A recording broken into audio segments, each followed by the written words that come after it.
जय जवाहर जय छत्तीसगढ़। मेरा नाम अंकित केसरवानी है। आज हम कोरिया अंचल के बैकुंठपुर क्षेत्र में जो कि ज़िला है और यहाँ पर एक काफ़ी प्रसिद्ध फेमस अंचल के फेमस नेत्र रोग विशेषज्ञ हैं जिनका नाम सेंगर साहब है, डॉक्टर सेंगर साहब आज हमारे साथ हैं।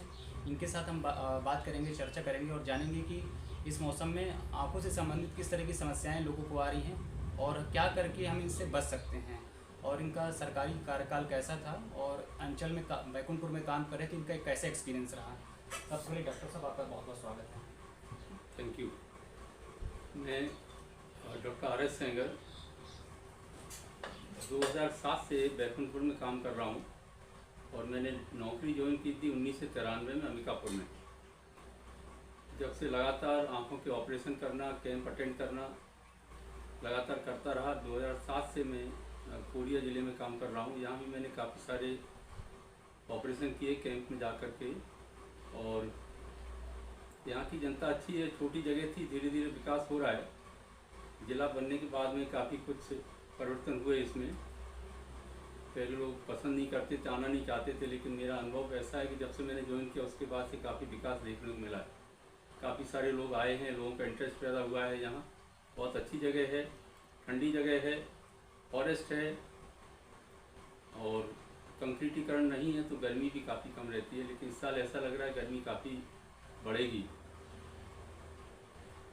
और मेरा अपना कार्यकाल ठीक बीता। यहाँ 2007 में मैंने छत्तीसगढ़ में सबसे ज़्यादा ऑपरेशन करने का खिताब प्राप्त किया था।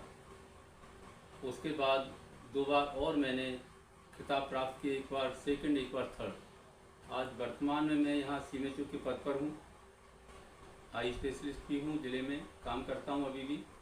और गर्मी के हिसाब से जिस तरह से मुझसे पूछा गया है तो गर्मी के हिसाब से आँखों की देखभाल करने के लिए मैं आपको बता रहा हूँ। गर्मी में जब ड्राई हीट रहती है और इस समय तो शासन से बार बार हमको इंस्ट्रक्शन और निर्देश मिलते रहते हैं कि इस साल और सालों की अपेक्षा काफ़ी ज़्यादा गर्मी पड़ने वाली है, तो किस तरह से देखभाल किया जाएगा। जनरल मरीजों के लिए, जनरल लोगों को क्या सुरक्षा रखना चाहिए। आँखों के हिसाब से मैं आपको बता देता हूँ कि जब भी आप गर्मी के समय घर से बाहर जाते हैं तो गॉगल ज़रूर लगाएं। और टिंटेड गॉगल जो फोटो सन ग्लास आते हैं वो आप अपने हिसाब से, फेस के हिसाब से देख लें कि आपको ब्राउन कलर या ब्लैक कलर कैसा या ग्रीन कलर, लाइट फोटो सन या डार्क फोटो सन ग्लास का यूज़ करें, जिससे लाइट की डायरेक्ट किरणें आपकी आँखों में न पड़े, गर्म हवा आपकी आँखों में न लगे। इस साल जब भी मौसम चेंज होता है तो आँखों की जो समस्याएं रहती हैं, जनरली वायरल इन्फेक्शन ज़्यादा रहता है और एलर्जी की संभावना अधिकतर रहती है फरवरी, मार्च, अप्रैल में।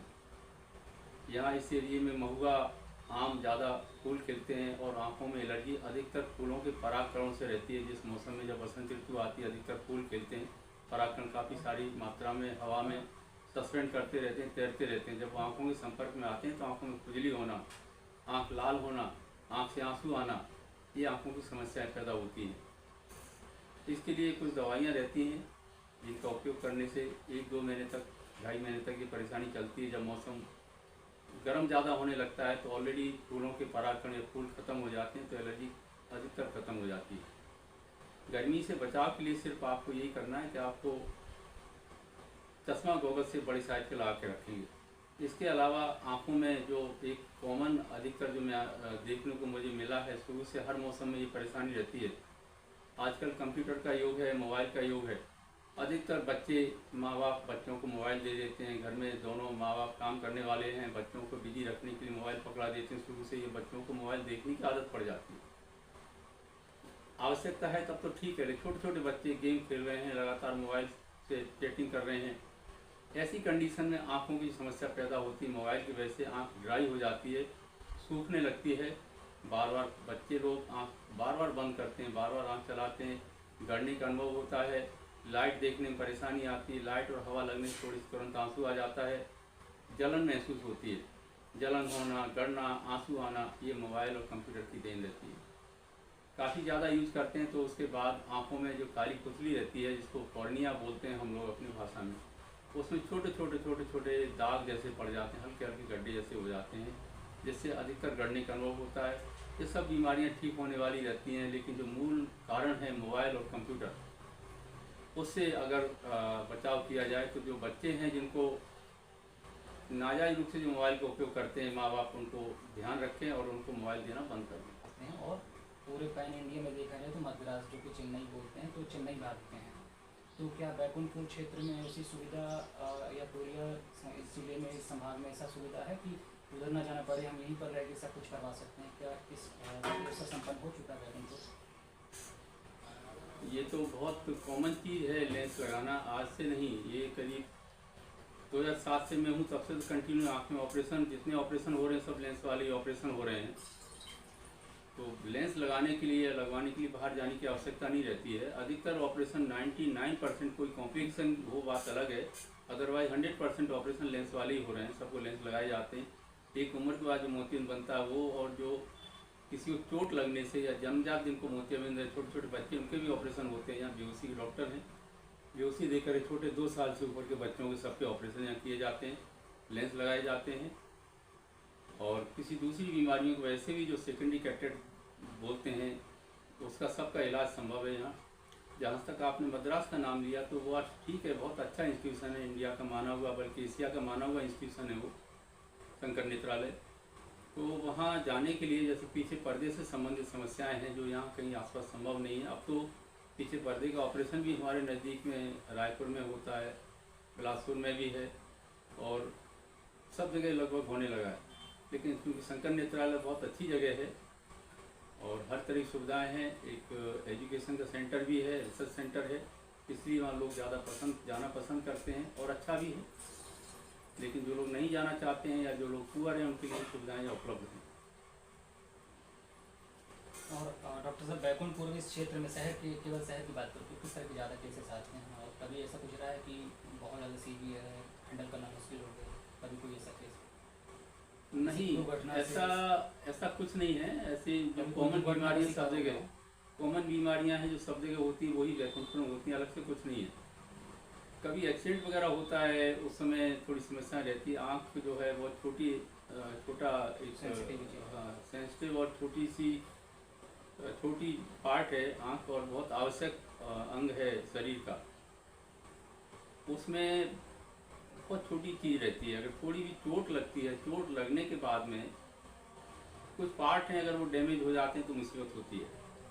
अधिकतर छोटी मोटी चोट रहती है, बाहर की पर्दे तक सीमित रहती है, तो कोई दिक्कत नहीं रहती, टाँके वगैरह लग जाते हैं, ठीक हो जाता है। पीछे का भाग अगर डैमेज हो जाता है आँख का, वो जो बहुत आवश्यक है, इसको दोबारा नहीं बनाया जा सकता, ना ही दोबारा बनता है वो, उसमें ज़्यादा समस्या आती है। उसके लिए फिर बाहर रेफर किया जाता है। प्राइमरी लेवल पर या जिला लेवल पर जो सुविधाएँ हैं वो हम उनको देते हैं।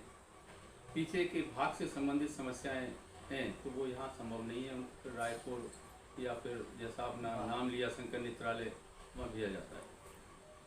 सर, सरकारी तौर पर सरकार के हिसाब से मतलब और क्या हो जाए कि सुविधा के तौर पर कि इस दिशा में और मजबूत हो जाए अपना क्षेत्र की, और भी जो बाहर जाना पड़ता है इलाज अच्छे तरीके से हो, और सरकार अगर क्या पहल कर दे इसमें आपके हिसाब से क्षेत्र को बेहतर बनाने के लिए इस दिशा में?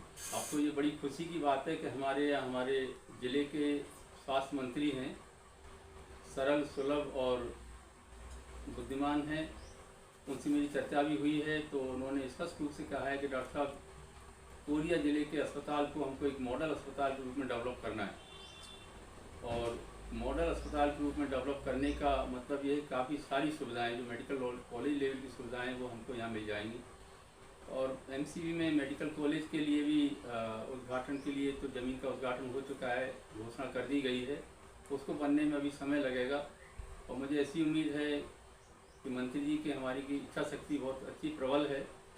बहुत जल्दी हमारा कोरिया ज़िला जो है एक मॉडल हॉस्पिटल के रूप में डेवलप होगा, हमारे सामने आएगा, और उसकी सुविधाएँ इस नगर के लोगों के लिए, आसपास के लोगों के लिए मिलेंगी। आई से संबंधित जहाँ तक सवाल है, जब मॉडल हॉस्पिटल बनेगा तो नेचुरली आई डिपार्टमेंट भी हमारा अपग्रेड करेगा, उसकी सुविधाएं भी हमको मिलेंगी। और जो भी आवश्यकता होगी समय समय पे मैं उनको डिमांड रखूँगा उनके सामने, और मुझे उम्मीद है कि 100% वो उसको फुलफ़िल करेंगे, यहाँ की जनता की सेवा के लिए काम करेंगे। बहुत सरल, सुलभ और अच्छे इंसान हैं, इसलिए दिक्कत नहीं होगी हमको। सर, एक सीएमओ के पद पर आप हैं, बैठे हुए हैं, काम कर रहे हैं, तो कितना चुनौतीपूर्ण होता है इस पद पर सभी लोग, क्योंकि एक हॉस्पिटल में बहुत सारे अलग अलग जगह जाने पड़ते हैं, रोज़मर्रा के जीवन का ये किस्सा है, तो कितना चुनौतीपूर्ण होता है? तो सही है। देखिए, ये आई सर्जन होना एक अलग चीज़ है, ये एक प्रशासनिक पद है, इसमें काफ़ी सारी चुनौतियां सामने आती हैं। पहले तो आपका एक खुद का हमारा महकमा काफ़ी बड़ा है, विस्तृत है, रूट लेवल तक है, और स्वास्थ्य विभाग एक सेवा करने का विभाग है, जिसमें सेवा भाव अगर जब तक नहीं है तब तक हम बहुत अच्छी तरह से जनता की सेवा नहीं कर सकते हैं। और अच्छा है, कुछ लोग हैं जो काफ़ी अच्छी तरह से काम करते हैं, सेवा के भाव से उनको जो कर्तव्य है उसको करते हैं। हर विभाग में कुछ न कुछ लोग रहते हैं जो जिनका उद्देश्य कुछ और रहता है, इस तरह की अपना जो कर्तव्य है उससे थोड़ा सा अलग हट करके कुछ सोचते हैं। उनसे थोड़ी समस्याएं आती हैं, लेकिन उनको भी डील कर लेता हूँ। प्रशासनिक तौर पर ऐसी कोई अभी तक समस्या नहीं आई है कि हमको कोई बहुत बड़ी समस्या पैदा हुई हो। ज़िले के मुखिया कलेक्टर रहते हैं, कलेक्टर साहब भी हमारे अभी यंग हैं, बहुत अच्छे हैं। जब भी कोई ऐसी समस्या अगर मेरे सामने आती है तो उनके संपर्क में जाता हूँ, उनसे चर्चा करता हूँ, मशवरा करता हूँ, और वो हमेशा मदद करने के लिए तैयार रहते हैं मेरी। कभी भी मुझे ऐसा लगा कि मैं कुछ परेशानी में हूँ या मुझे क्या करना चाहिए क्या नहीं करना चाहिए, मैं उनसे राय लेता हूँ और मेरी मदद होती है, मुझे मदद मिलती है और मैं काम करता हूँ। इसी तरह अब तो हमारे चूँकि मुखिया हमारे यहाँ के खुद हेल्थ मिनिस्टर हैं, कभी भी इस तरह की अगर कोई समस्या आएगी भविष्य में तो मुझे नहीं लगता कि मुझे कोई परेशानी पैदा होगी।